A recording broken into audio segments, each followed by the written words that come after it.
Hi, welcome at Mind District. We are really privileged to have Professor Ruzek in the house, as well as you guys and people from Germany and UK online.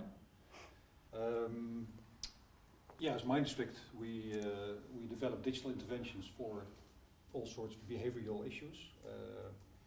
We do have our own intervention mapping methodology. We develop interventions for all sorts of disorders, depression, anxiety, addiction, but also trauma. We, for example, work with Stichting ARC on this topic. Have recently developed or are developing a transdiagnostic catalog. And so whenever we have an opportunity to talk about a particular disorder and learn about it and develop even more wonderful, effective interventions, we will grasp that opportunity. But before I come to Professor Ruzek, let me first of all apologize for Professor Galinat's not being here. We talked about coming here yesterday because he was scheduled to be joining us for this conversation, but decided not to because travel issues are simply too high. I think we made the right decision because Schiphol is still in turmoil. He apologizes. He will be here in January. He was actually quite pleased that he was able to delay because he just got a baby and he will spend today with his family. But we're really happy that you're here. We met, I think, last year, somewhere late 2016 in Palo Alto. We were introduced by Bart Taylor. He's a professor at Stanford and also active in eye care. And said to me, you must meet Joe, because he's so passionate about e-health. You will at least have that in common. And we had a wonderful dinner and talked about your sort of ambitions to develop this global trauma platform for developing countries. And if Mind District could play a role in it, and we can, wonderful. In any way possible, we want to be part of it. Joe is a really experienced person in the field of trauma, working for Palo Alto University, Stanford, National Center for PTSD in the United States. Also really passionate about this field, about e-health. And we don't really know each other that well, but I guess passionate about life. So wonderful that you're here. Okay. Thank you, Mark. It's just so nice to be here at Mind District because I'm a big fan of what you've been doing and so impressed with the innovation taking place here. So it's been really fun for me to learn from you, and I look forward to doing that some more. So I'm just going to share with you some of my evolving thinking about the role of internet and phone technologies in helping trauma survivors. My work over the last 7 or 8 years has been to try to advance the role of technologies for veterans with post-traumatic stress disorder, because I have been working as a director in VA's National Center for PTSD, and over the years saw the potential and the importance of using internet technologies to begin to enhance care. So I'll tell you a little bit about that, and I'll tell you as well about where my thinking has been going. I see an enormous opportunity for reaching out at a much larger scale to trauma survivors. That's true in the West, but it's especially true in the developing world, where probably for the next generation or longer, there will not be a face-to-face helping infrastructure for mental health problems, because they just don't have the psychiatrists, the psychologists, the social workers, the other kinds of practitioners that we would like to have available. So really, technology is the way, given that everyone pretty soon is going to have technologies, that we could go directly to people who've been through such things as terrorist attacks, sexual assault, domestic violence, trafficking in sexual problems, natural disasters, all the kinds of very bad events that are affecting such large numbers of people globally. And we have a lot of challenges in the United States, for example, and in the West in getting people to use services and getting good care to them. But those problems are magnified enormously in other countries without the kind of really wealthy infrastructures that we all have. So I'm going to talk to you today about the roles of these technologies, and I'll look forward as well after I speak to hopefully invite you to shout out some of your questions to us, and I'll be happy to talk to you about those things too. So we have a problem in helping trauma survivors. There are many obstacles to delivering best practices. One is that trauma survivors actually have a whole bunch of problems, particularly veterans with PTSD in the United States, for example. Not only have PTSD, but they have anxiety, depression, they might have a mild traumatic brain injury, they probably have physical pain, they're having difficulties in their marital or family relationships, difficulties in parenting, they're having troubles in the workplace, they may have a substance abuse problem, almost certainly do, they may smoke cigarettes. They may be withdrawn from other people. They are at higher risk for acts of violence. It goes on and on and on, but typically they have a wide array of needs. If we were to think in the developing countries as well, those needs go beyond the reduction of symptoms to establishing safety in their lives, establishing economic opportunities, establishing rights. Everywhere in the West, but especially in other countries around the world, we also have a lot of trouble getting people to use services. So there's a lot of stigma and misunderstanding about mental health care.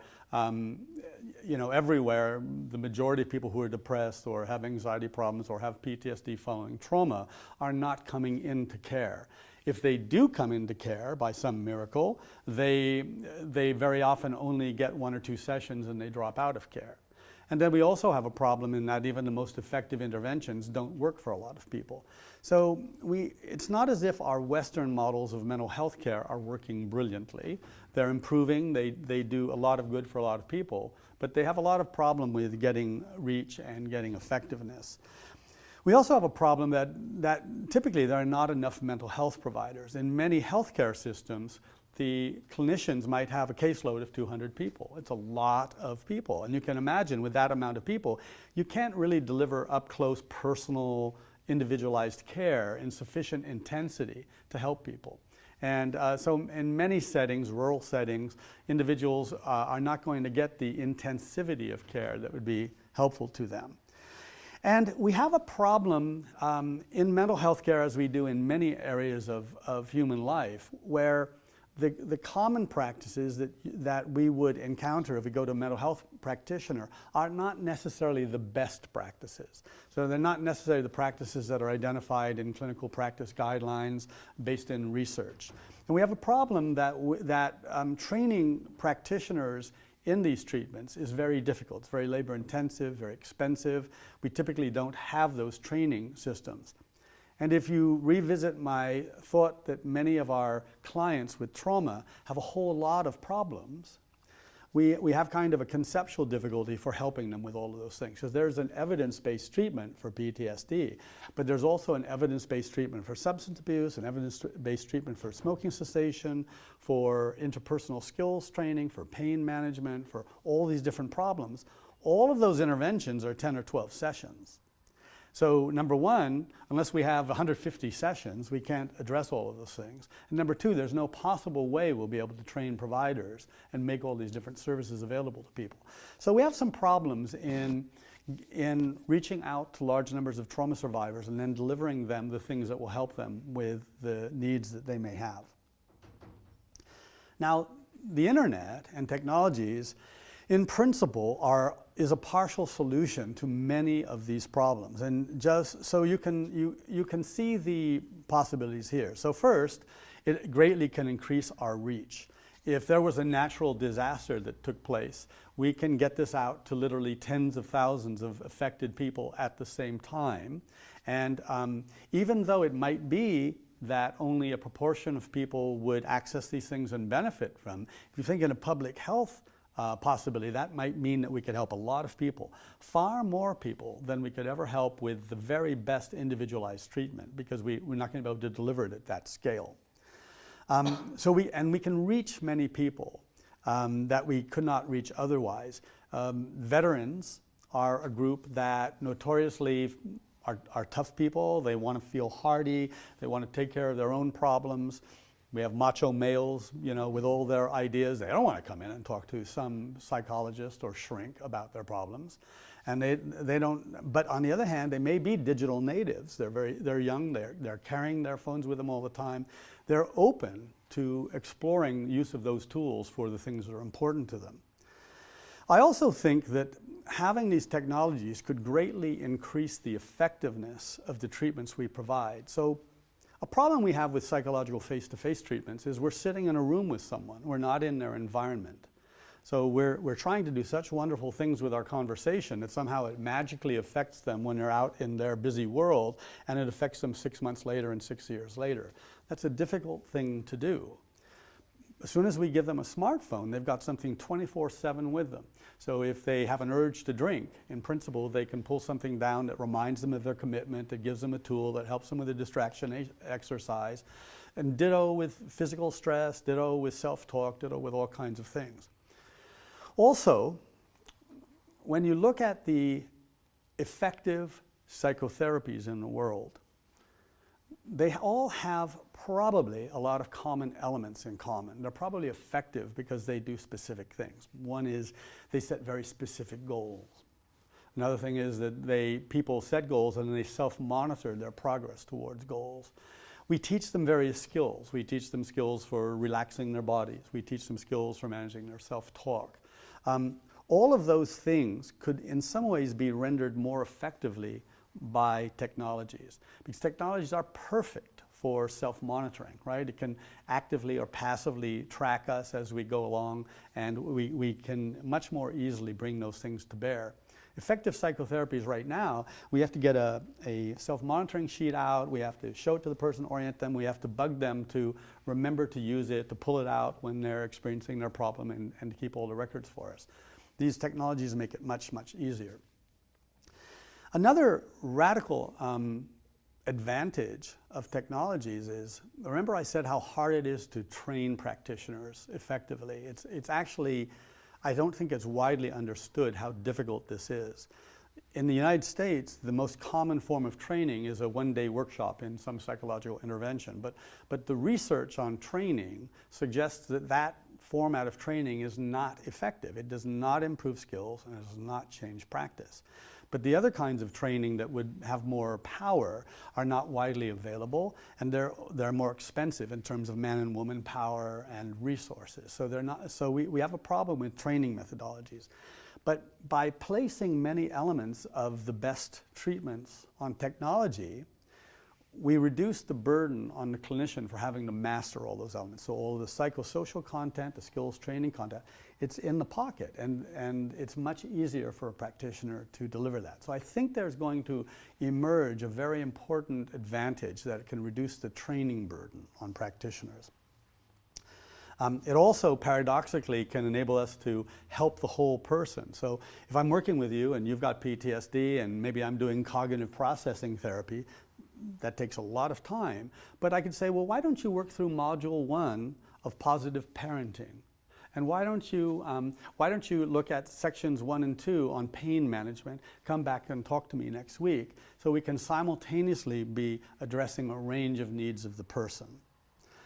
The other thing that the technologies can probably do beyond the content of the interventions themselves is it could emerge as a modality for bringing people together. There's common concern in the field that, you know, by having these technologies, we're going to isolate people from other people. But there's no reason we can't design the technologies so they'll group people together in mutual aid groups and mutual help organizations and build social support, which we know is a predictor of recovery from many different kinds of mental health difficulties.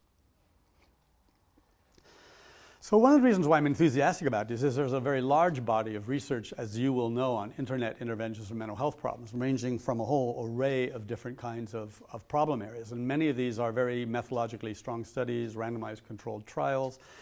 Generally, they show that we need some sort of guidance, some sort of human support. Guided self-help does better than just throwing a technology at people, because they are very often likely to drop out and not get a therapeutic dose of the intervention. But we know that we can provide various forms of support to get people to stick with the interventions. The apps, phone apps are newer, the evidence base is much smaller, but what we do know is that they're very popular with people, and we can get people to use them. We need to test whether they're going to be effective. But if you think again about the active ingredients of effective psychotherapies, it's very likely that we can place many of these functionalities on the phones. So PTSD internet interventions and apps are slightly less well developed in terms of the research base. There are, I think, between 20 and 30 trials of PTSD internet interventions to date, depending on how you classify the interventions. But the early reviews are very positive. They're showing that the internet interventions can be efficacious and are likely to be better than waitlist controls. I think we're going to get better at this, but I think there's every reason to believe that we will have very effective interventions. And people are experimenting with a lot of different kinds of content, because you can do very simple things like stress management, or you can do things that focus on cognitions and self-talk and appraisals. You can even put exposure tasks on these, or you can teach people self-management, emotion regulation, coping skills. So there's lots of possible ways to help people with PTSD using technology, and not so different than what we would do with anxiety, depression, and many other problems. So I've talked a little bit about the components, and I think it's very encouraging that when you look at these interventions, they break down into a common set of features and components, because it's very likely with our technologies that we can develop modular pieces and then gradually match those to the needs of a person. In the field of child mental health, a lot of recent work coming out of UCLA and other places is suggesting that modularized interventions with components from evidence-based psychotherapies, when selected and grouped together, can be more effective than the standard package treatments that we have. So I expect over the next decade we're going to see a lot more breaking the evidence-based psychotherapies into elements and then finding ways of combining those elements to best advantage to help people. And technology is really perfect for this, because we have modular pieces on behavioral activation, on physical relaxation, on breathing training, on all the different things we want to do. I know some of you on this call work with first responder groups and other populations of trauma survivors. One of the things that I think is exciting about the world of technology is we can also begin to reframe the interventions from kind of strengths-based or positive language. So we don't have to mean it's about a disorder of PTSD or it's reducing depression symptoms. We can do a lot of the same things, but call it resilience training, call it courage training, focus on helping other people, focus on compassion towards other people, increase positive emotions as well as decrease negative emotions, and do a lot of things that will make it more attractive and help to deal with the kind of stigma issues about a person going in for mental health care. What if it's courage training? What if it's achieving maximum warfighting capabilities and resilience? There might be, these technologies will enable us to market them differently, and in some cases do different kinds of interventions that would be more powerful. So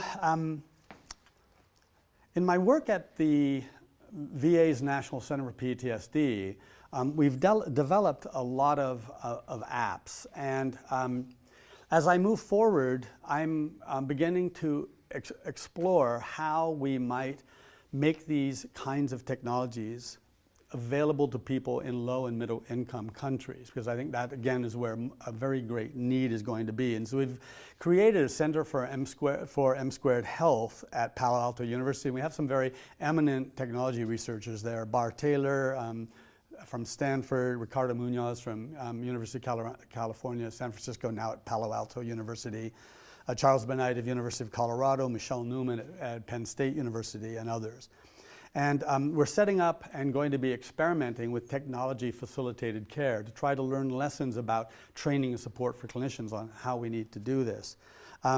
We also have recently began to develop training modules for American psychologists, for American Psychological Association, on how to integrate technology into practice. So it's fun, but I dream of a kind of a larger initiative, we can call it e-Courage, that is a platform for helping people in developing countries bring these kind of technologies to the aid of trauma survivors. Now, the reason I came to this is I've had 3 experiences which have been persuasive to me as proofs of concept. One is some of the work we've done in developing apps within the Department of Veterans Affairs. Another project I'll describe with a web intervention I built called My Trauma Recovery, My Disaster Recovery, and then some work that my colleagues have done. And I'll show you what these are. So about 6-7 years ago, we built the U.S. Department of Veterans Affairs National Center for PTSD developed an app called PTSD Coach. So it had the advantage of being the first to market. It was the first PTSD app ever really released. And it was designed to help veterans, but also designed to help other people. It was very simple. We actually talked to veterans. We asked them, well, you know, what do you want on your phone? And they wanted help with managing acute distress. So we built an app to do that. And it has these features that you can see. It teaches people can click on Learn and they can get answers to frequently asked questions about treatment, what happens in treatment, what is PTSD, how does it affect people, what happens in recovery. A self-assessment in which they can take a validated screening measure, the PTSD checklist, and get individualized feedback about their level of symptomatology. And in fact, they can ask it to track their symptoms over time, and they can see cumulative graphs of their symptoms as they're changing. There's a support functionality which links them with helping services in their region, kind of geo-positioning, and also links them with emergency crisis counseling support, suicide hotlines if they need it. And then there's a section on symptoms, which includes a whole lot of things, but especially it includes things like breathing retraining and progressive muscular relaxation training. So it's a simple tool. I think we are learning to get more powerful tools with more functionality, but it's very interesting. And you can see here some of the pages, but they can populate it with pictures of their family and other things that come up at key times. But what's interesting about this tool is it began to communicate to me the potential for reach. So this is being downloaded now over, I think, 320,000 times in 96 countries. That's not an answer, but it begins to illustrate the potential for these tools to be widely used and to be international in scope.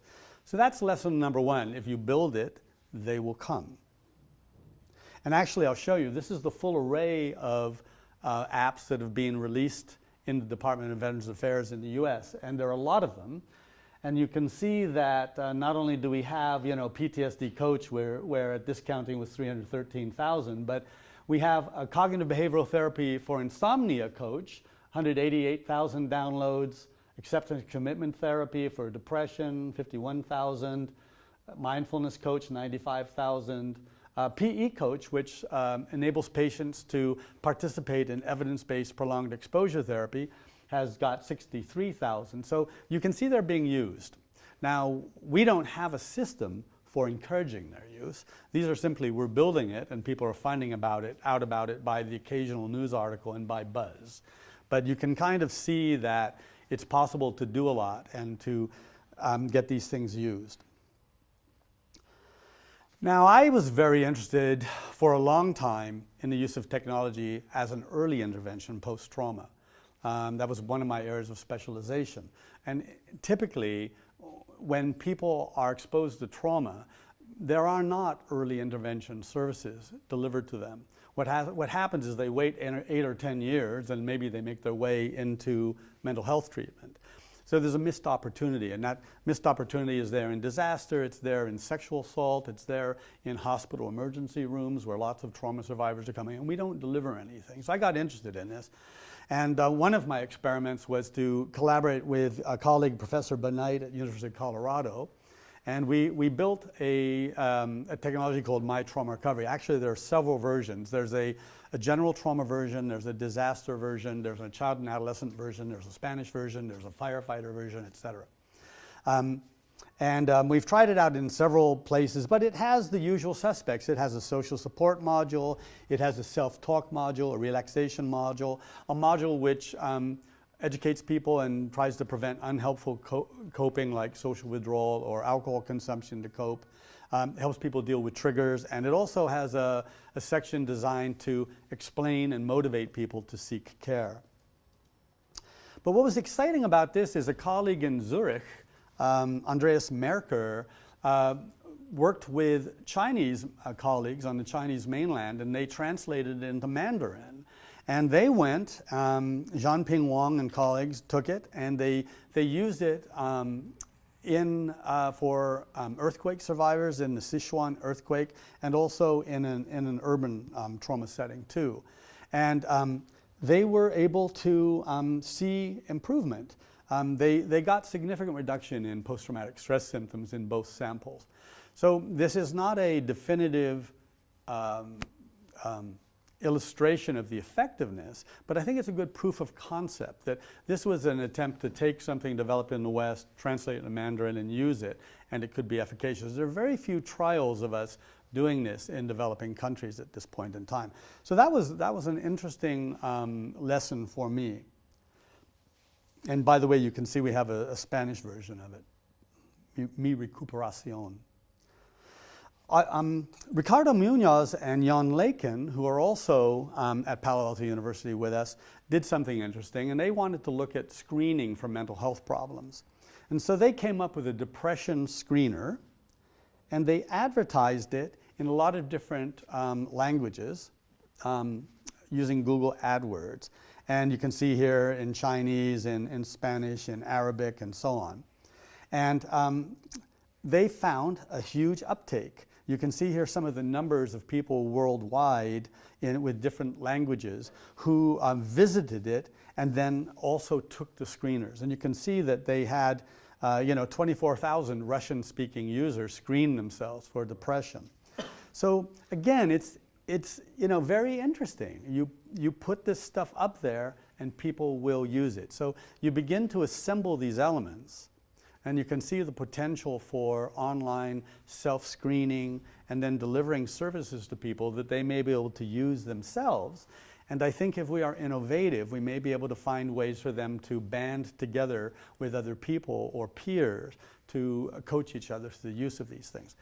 Merely as one element, we should simultaneously, of course, be developing face-to-face services, if we can, and figuring out how those fit together. But this can do a lot that we're not going to be able to do otherwise.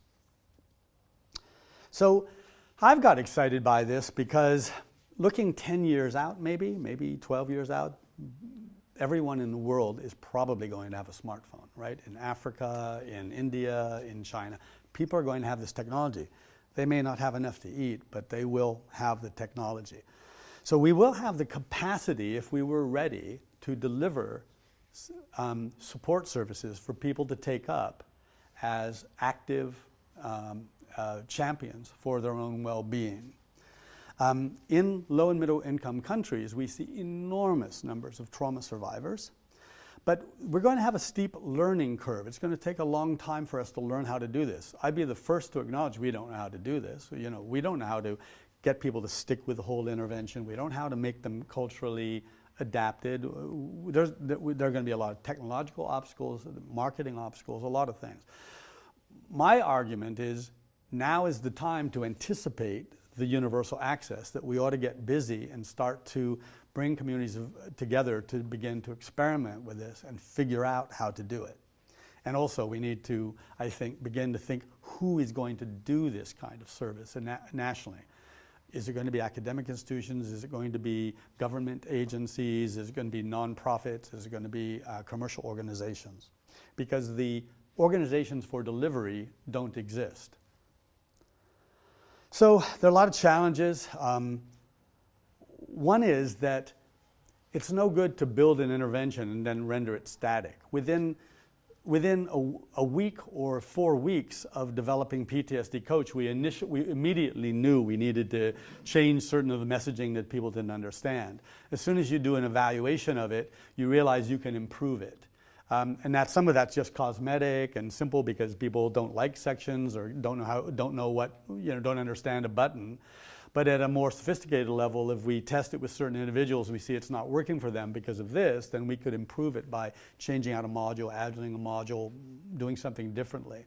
So we have to have the capability of developing and then rapidly modifying the interventions. One of the reasons why I'm so impressed with Mind District on the platform, because it enables that kind of rapid development and modification without having to raise a whole lot of money and go to a programmer team every time you want to change something.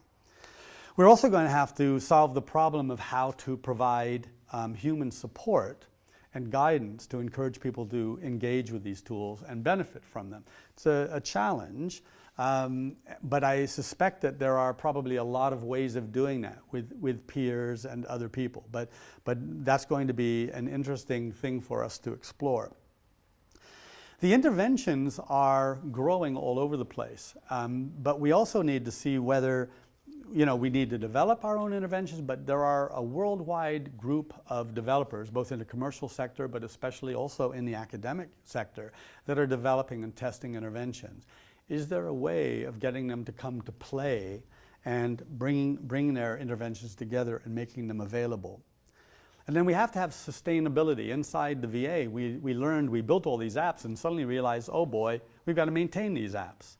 So, Apple upgrades its operating system. That requires more money for a programmer. So you have to think of a stable model for keeping the technologies useful and also for rapidly improving them. So those are conceptual challenges for us. So some of my questions are these. Do we have interventions that are worthy of dissemination? I think the answer is we probably do. I think we want to build a culture of evaluation so that we can rapidly explore the effectiveness of interventions and keep changing them. And can we find ways of maintaining the availability of these things at low costs that are sustainable in a way that can benefit low-income people and doesn't only benefit the people who have excellent health insurance in the United States or access to the best possible health care in the West? Will we find that the research community is interested in participating in something like this? After all, they have their own incentive structures to develop their own careers and brand their own materials. I think they will. And we also have a challenge in the field is that there literally are hundreds of thousands of apps being developed, and they're competing with one another. And how do we provide guidance to people in our countries and around the world on how to select the tools that are there to use? And that's going to be a challenge. And what kind of an organization could potentially manage this kind of process? So I've been starting conversations with lots of different people and talking with researchers and talking with organizations. International Society for Traumatic Stress Studies is very interested in helping trauma survivors globally and is beginning initiatives which include technology. There are nonprofits like CyberGuide that have been stood up to evaluate and make recommendations for the public on use of technologies that are interested in this kind of entity. Many universities and research teams are interested in being part of an effort like this. And I think that many non-government organizations who are working in low and middle income countries will really are indicating they really want to be part of such an effort. So we're going to have to learn how to do this. We're going to have to learn how best to work with local teams to adapt the interventions culturally, make sure that they use the idioms of distress that will speak to people in those communities. And in the long run, we also have to embed it in organizations so that they have ownership and that they can learn to develop and improve them themselves. So it's an interesting set of challenges for us. So I want to stop there, and I hope that some of you might have some questions, and as well as in here, we can talk, if you want to talk about using it for PTSD or using it for first responder populations or using it for prevention of PTSD, I'm happy to talk about those things. But let me just stop my formal remarks there and then open it up to you. Thank you. Thank you. Thank you, Joe. Yeah, a lot of what you said, I think, resonates with our daily work around this table and with people online. For the people online, by the way, it's possible to post questions using the YouTube channel, I believe. And for the people here, I will simply hand over the mic to you. Sounds good. I do have a lot of questions, actually, if I may kick off with Sure. one of them. uh, especially the challenges and thoughts you presented at the end. I guess, in my view, it's critical for academics or experts who actually research a particular intervention for a particular target group to come forward and to be prepared to work with us, whoever us is, to sort of redevelop the intervention into a new content management system that allows it to be disseminated to people in developing countries. What would it take, generally speaking, for academics to be do prepared that. to do so? Well, I don't know the answer, but here are my thoughts. So, first place, I've talked to a number of academics that are leaders in the digital space like this, and some of them are very committed to this. They speak about the importance of this. There are many people, I think, in psychotherapy research that are concerned that we've branded psychotherapies, right? They have a special name and they become rock star famous, but then it becomes very difficult to modify them, to try things and do things differently, especially since the methods that make up the branded psychotherapies are very often the methods that were developed in research and are just, changed and using different language and then become things that are like monuments of stone that can't be adapted. But for example, I have colleagues at Northwestern University who developed something called IntelliCare, and they have a lot of apps that are freely available that are modular that anyone can use. So I think, first place, there is a substantial section of the academic community that will be interested. The second thing is, I think if we were to be able to build something like this, there may be some direct career-related incentive for many research teams. Because if they were to make their interventions available on this, it would be possible to develop rules of use or procedures in which if an organization in Cambodia or in Sri Lanka wants to use it, we could perform a matchmaking function so that data could be shared with that team as a side effect, or it can also help them with the dissemination piece. So researchers very often are frustrated. They build something and it never gets used. And I know that some very eminent research institutions in digital e-health are frustrated because they build something, they get money for 3 or 4 years to do an RCT, they show it's efficacious, and then it just sits somewhere. It's not even maintained because they don't have the money to maintain it. It's a different skill set to develop and test an intervention than to implement the intervention.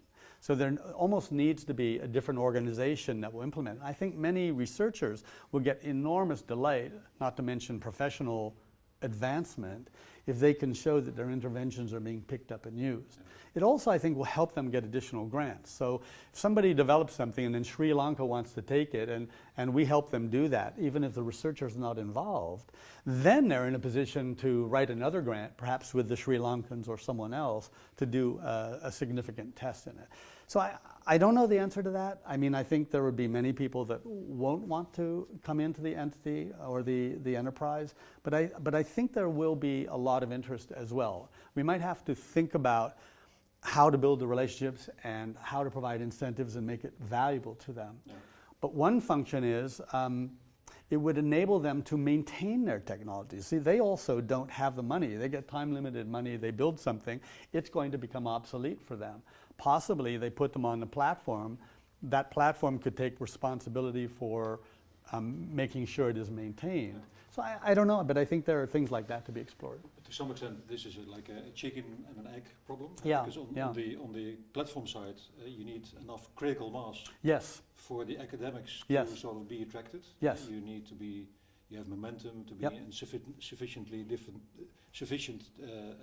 amount of countries. Do you see some sort of could you sort of define that critical mass? What should it look like from a platform point of view for academics to join?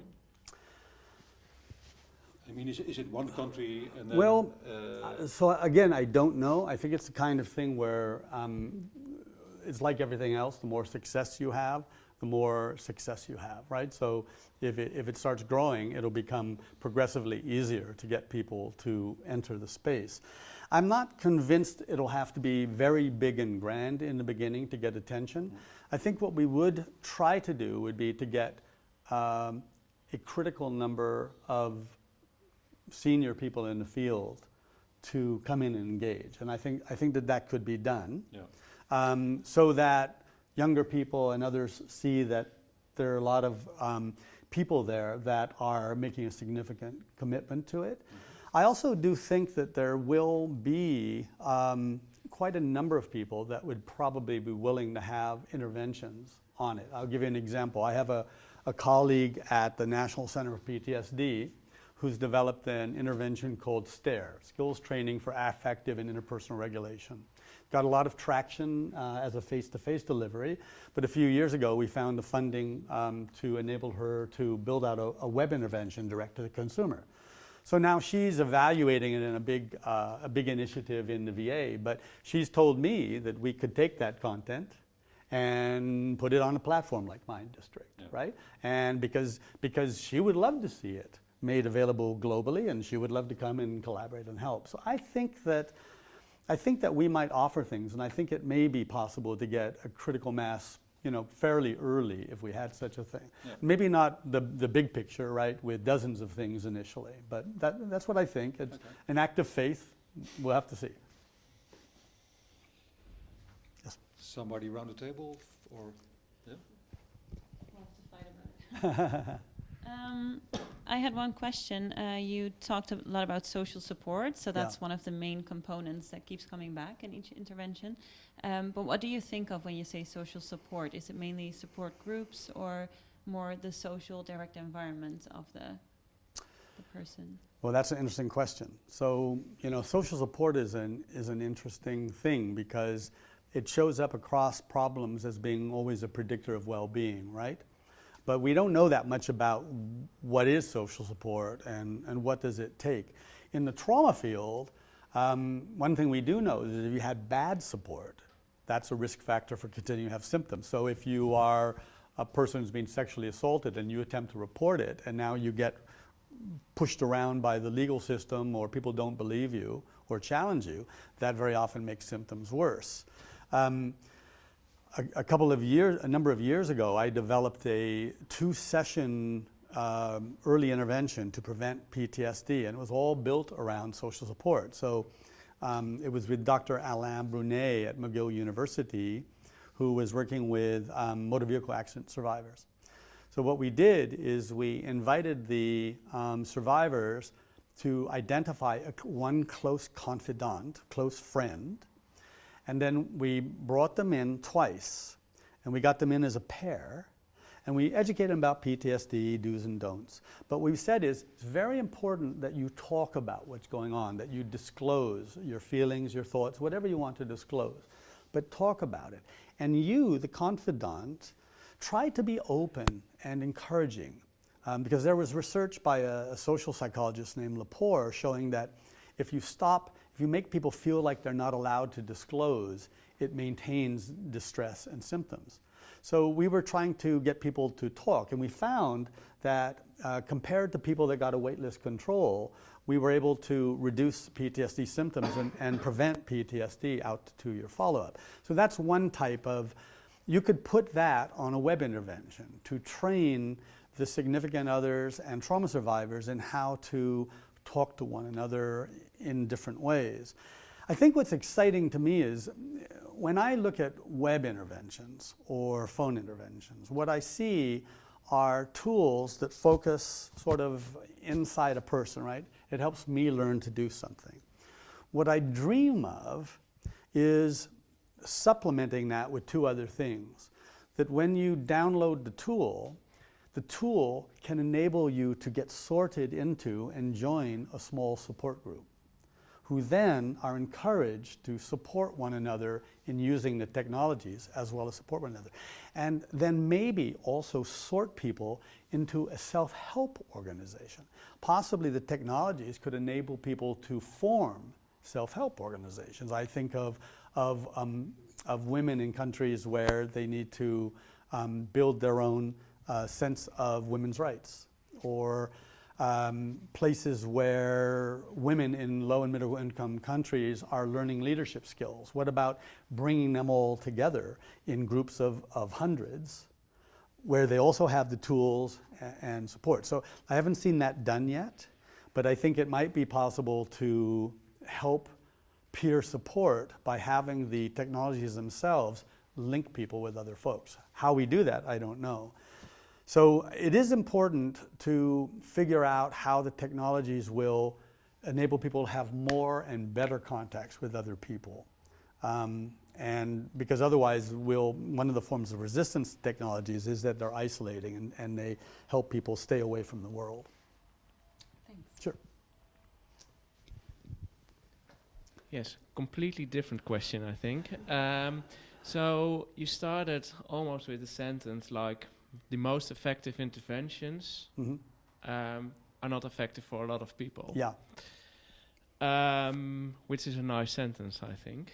And another thing that you said much later in the talk was actually we are developing interventions online, and what we see is that we need to adapt the interventions. Yeah.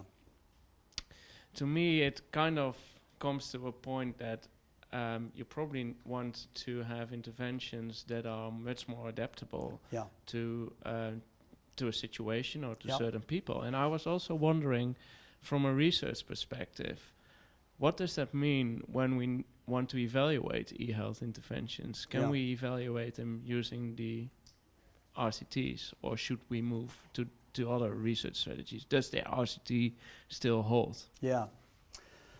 So this issue of individualizing interventions is an interesting one. You know, I'm kind of an old-fashioned simple guy. So one thing I would like to see is for us to have a bunch of modular elements up there and allow the users to decide what they want to use, right? Because I think that they would be able to navigate differently, and if they select things to use, they're far more likely to stick with it. But of course, as we grow more sophisticated, we're going, and in the era of large data, we're going to be able to drill down into features of individuals that are related to benefit. And also, it's interesting, when you think about it, one of the problems with research is that it's group research. We lump a lot of people together. But it's possible that people have different paths to developing something broad like PTSD. The paths to recovery might be different for different individuals. You know, with PTSD, for example, you know, I'm sure there's a lot of variation between somebody who was in the war zone and blames themselves for causing the death of a comrade versus somebody who was held at knife point and thought they're going to die and was panicking and terror-stricken, you know, versus you know, someone who witnessed a loved one go through a terrible experience. You know, they're all different. They're different processes. And some people might recover via that they have an insight and they reframe a negative appraisal. Some people might recover through a process by which they get support from another people and various things happen in the interaction. I actually think that as we get data off phones, and if we build in ecological momentary assessment, we could begin to test within individuals theories. So giving an example, you know, there's a theory in PTSD called the self-medication hypothesis, right? That people who have PTSD are likely to drink more because they're trying to reduce their symptoms. But you can test that with a phone, right? You can, if you measure people 3 times a day and you look at their alcohol urges, their alcohol consumption, their mood, their PTSD symptoms, you can see if when they have symptoms that their urges go up and they drink more in the next window or two. And you can look at the directionality of those things. If you expand that concept, in principle, we should be able to do a kind of an assessment of a person to see what variables are both not only associated with symptom worsening, but what variables are associated with symptom improvement. And then that would give us hypotheses. And you can imagine in the future, then we would direct people to interventions and modules that would reflect those things. I think in terms of the research, I think that we all like RCTs. A problem that I see, and I don't know that I have an answer for it, but a problem that I see is that's a very, very bad way, if by itself, to evaluate technology interventions. For one thing, it takes so long to do that. It's so expensive. You do very few of those kinds of studies if you want to do them with big funding. They take large N and they take years to do. So by the time famous in technology, by the time you complete the RCT, the technology does not exist.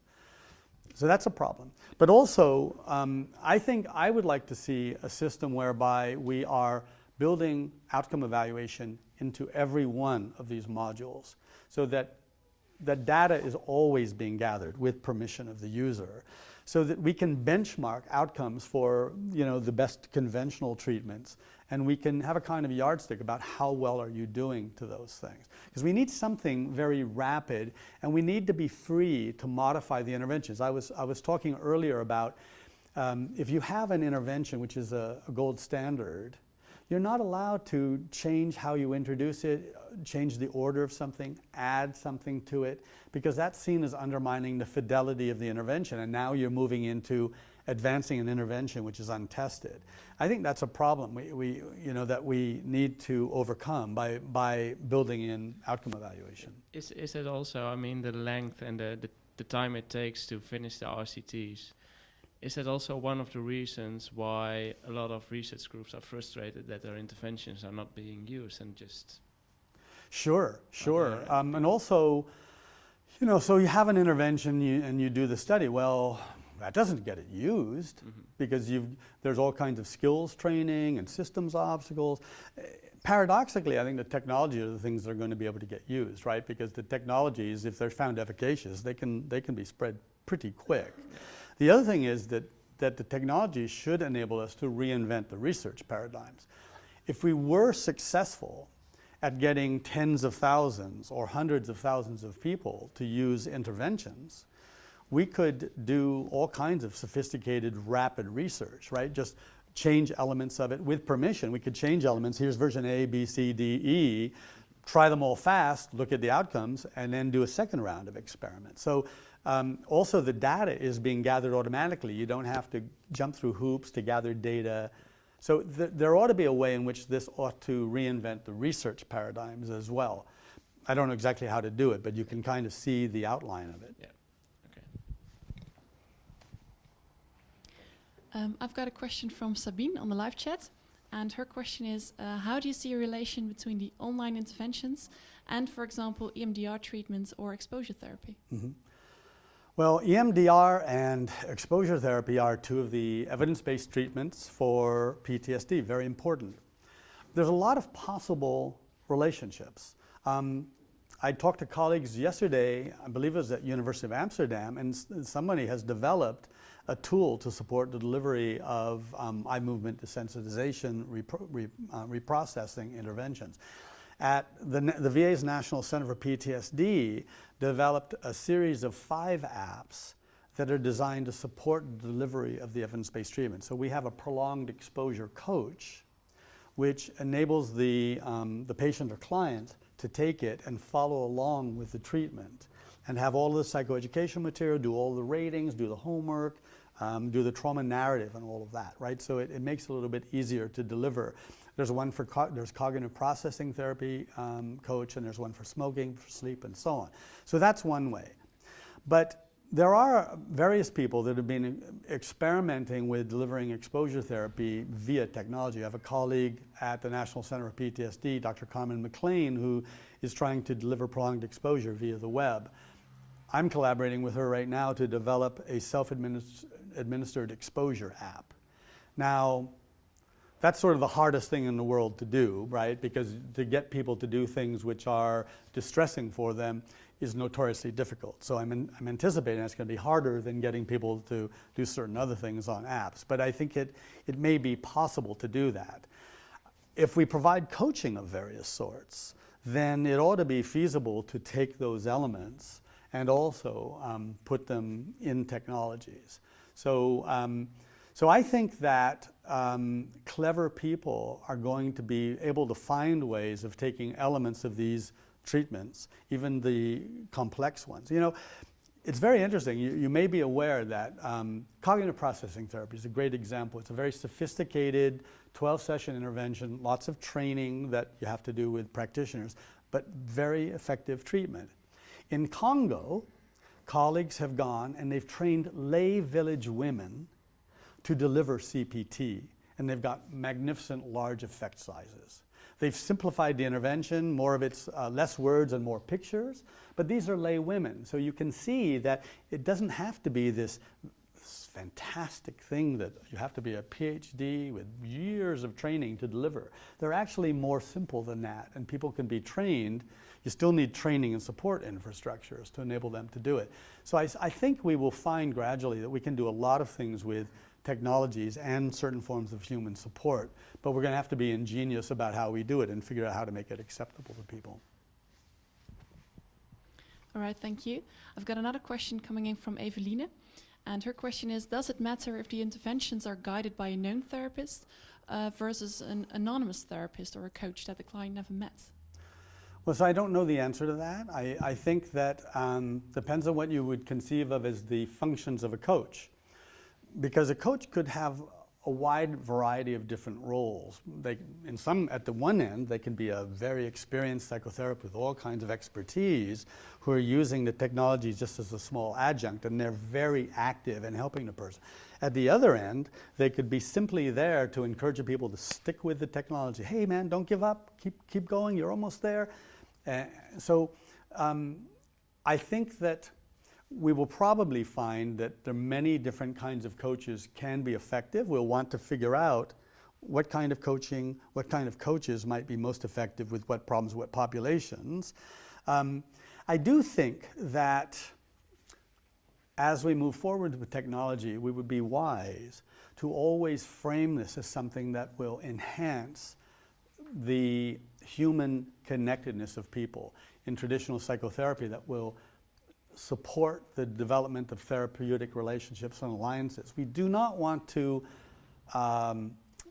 promote these technologies as alternatives to human connection and human delivered treatments, but as ways of enhancing and making it more convenient and more powerful. So that and we don't want to say, hey, we don't need human beings, we want to do this. That's not smart, nor is it probably accurate.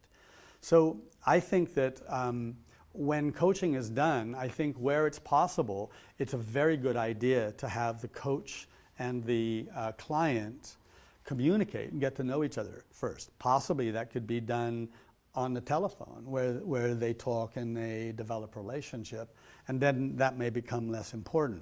But I think it's an empirical question, but I think always relationships are useful because it enhances communication, and good communication is going to be a big deal in getting people to deal with difficult emotional problems.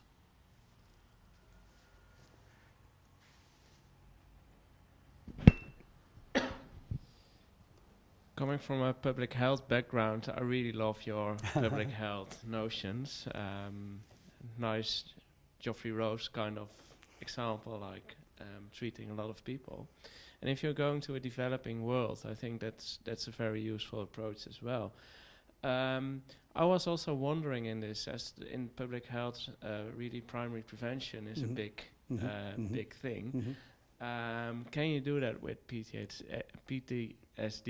And can e-health help in this, you think? Yeah. Like building resilience or something like that?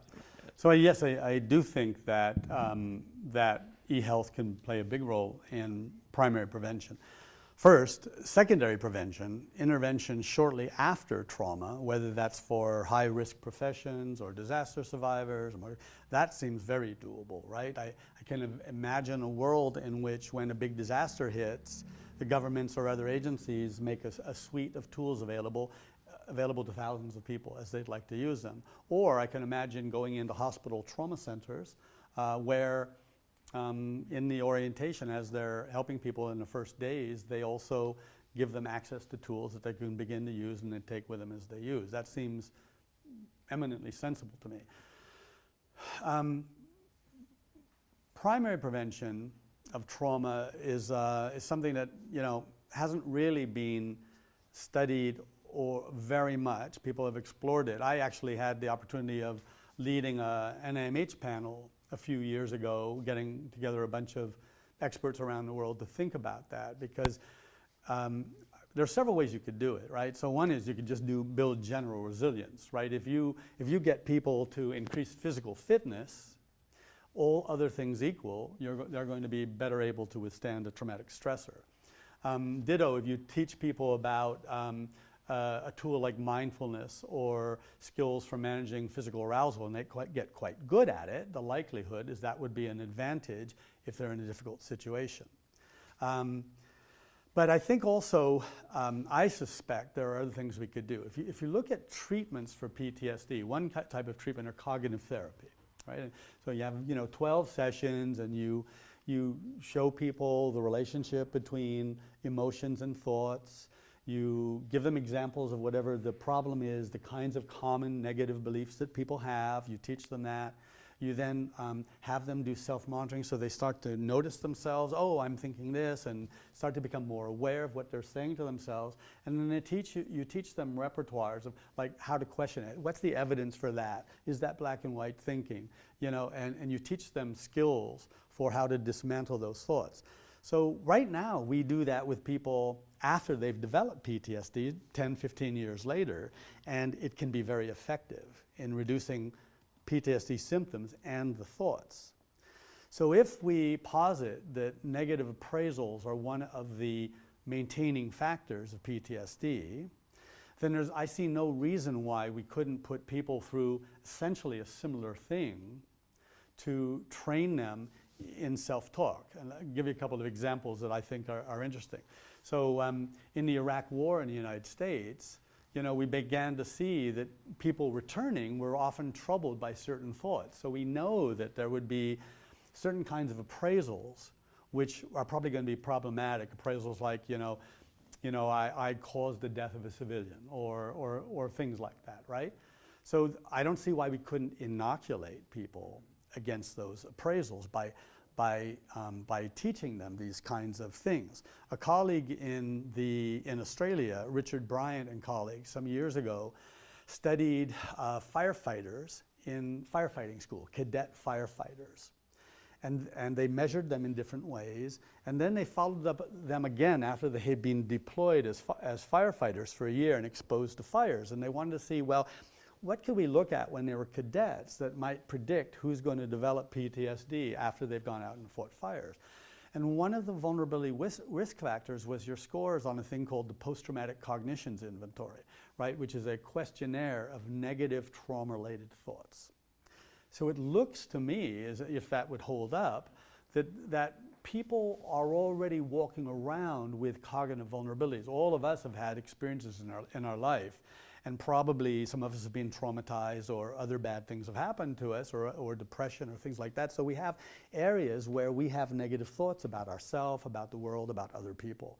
Those things could be seen as vulnerabilities for later development of trauma when bad things happen, and maybe we can go in and change those before, or maybe we can teach people to understand appraisals deeply and how to keep them sort of on the straight and narrow, and maybe that would prevent development of PTSD. Now, I don't know that, but my guess personally is that we could do that if we had organizational commitment. You can't do it if you give people a 3-hour seminar, right? If, on the other hand, you work with them over 3 months or 6 months and you make this an integral part of their training, my guess is we could make ourselves hardier and better able to handle trauma. Another great example is one of the reasons why traumas are so difficult for people is typically they're surprising. So they don't know that these things happen to people. So, by helping people begin to understand what are the kinds of traumas that may happen to people and how they affect people, that also might have a protective value. But we don't really know. We haven't done these studies. But theoretically, when we think about processes of change and processes of traumatization recovery, I see no reason why we couldn't build these things out. Thank you. Sure.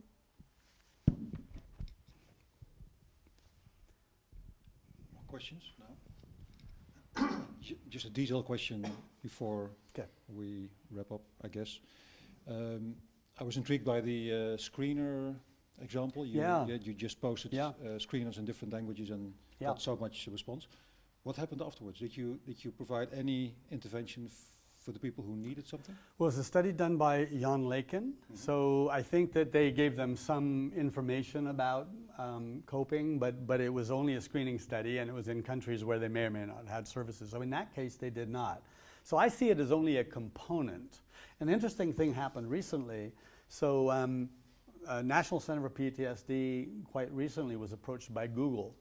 And Google has now instituted, as of about a week and a half ago, if you search on Google, if you search PTSD or trauma, it'll give you some information, but it'll also give you a 4-item screener, a validated screener called the PC PTSD screener, and enable people to screen themselves and then give people feedback. So that's a new thing that's done. So screening by itself, isn't going to be part of it, but if we can build tools that sort of have that whole array, then it would be pretty exciting, right? Yeah. Right.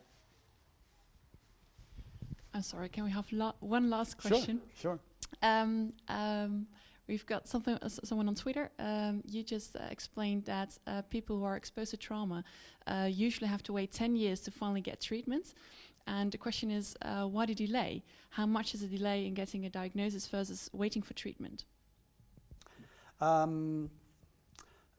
A problem we have like we have in a lot of mental health, but we have it in trauma, is that when people are exposed to a traumatic stressor, they don't necessarily go for mental health treatment. We even find this in disaster mental health services, right?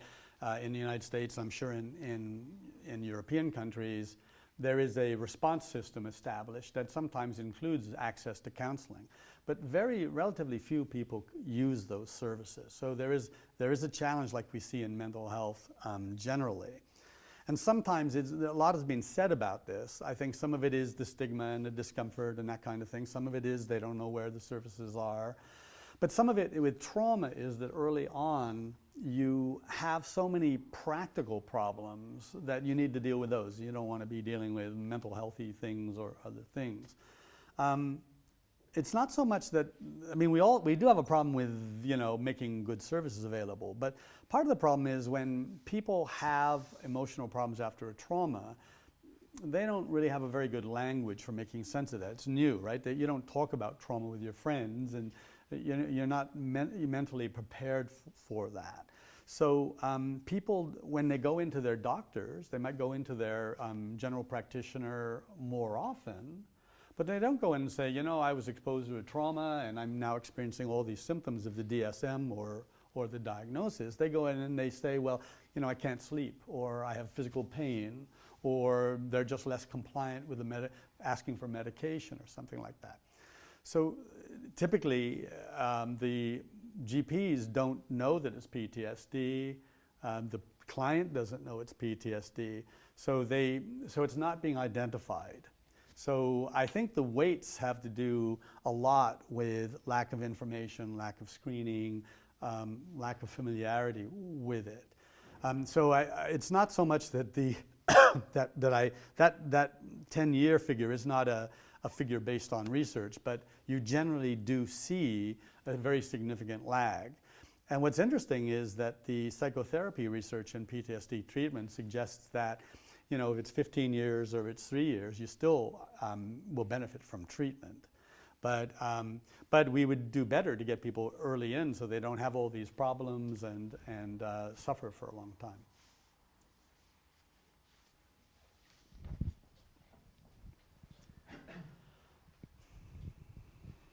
So in the screener for depression, we saw that you had multilingual, and that seems to work. Multilingual, yes. Yeah. And for PTSD Coach, I guess it was only an English language application, but it was downloaded over 96 countries. Do you see a difference in the culture of those countries in terms of the effect of the treatment? So we don't know, because when the Department of Veterans Affairs released these, because of information security requirements, none of the apps collect data and send it anywhere, because it's a healthcare system. So there was concern about that. So we don't really know. We know a little bit from the data you can look at with uptake. There is an issue with screening tools being valid and comprehensible and all that in different languages. So that's not the optimal way, right? I mean, to give feedback on symptom levels. Probably as we do this, we will want to see simultaneously work on validating screening tools or including screening tools that have been developed in those cultural settings, because otherwise you would probably get different kinds of reactions that are not helpful. People may not understand it or may not label the symptoms the same way and all of that. So they might not be as sensitive and accurate. So I think we're going to have to think about that if we're doing screening. I like to frame these things as helping people with problems in living. I've never been all that concerned myself with whether somebody meets the technical threshold for PTSD or if they're just troubled by symptoms which are often associated with trauma, because we know that people that have subthreshold or partial PTSD and don't meet the diagnostic criteria, they have a lot of problems in living, so it's still affecting them. So I think we might be able to build things that help people manage distress, symptoms, and problems anyhow, while building in some sensitivity to encouraging them to get more help where that's available if they have more severe problems.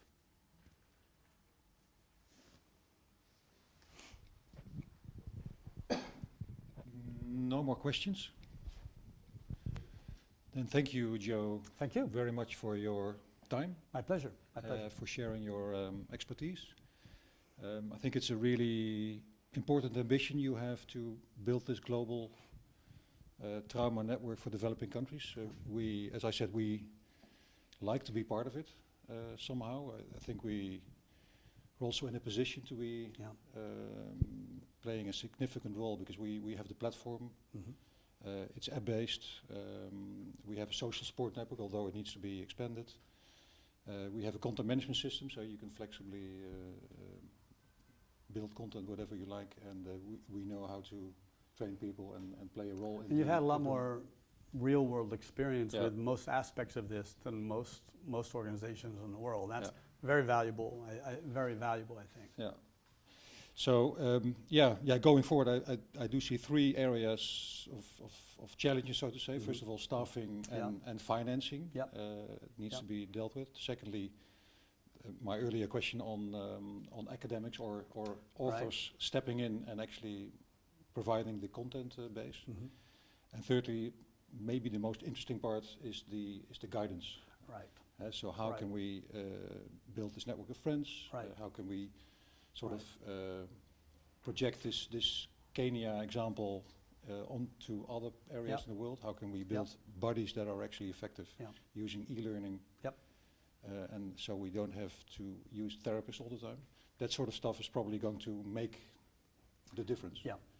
So I look forward to be part of the discussion. Me too, and I think you summarized the major challenges really well. I'm looking forward to brainstorming with you and maybe figuring out some solutions of those together. Thank you for the opportunity to come along. Thanks to folks who took the time to listen in today. Much appreciated. And please feel free to contact me, and you're welcome to the slides if they would be helpful. Thanks. Thank you.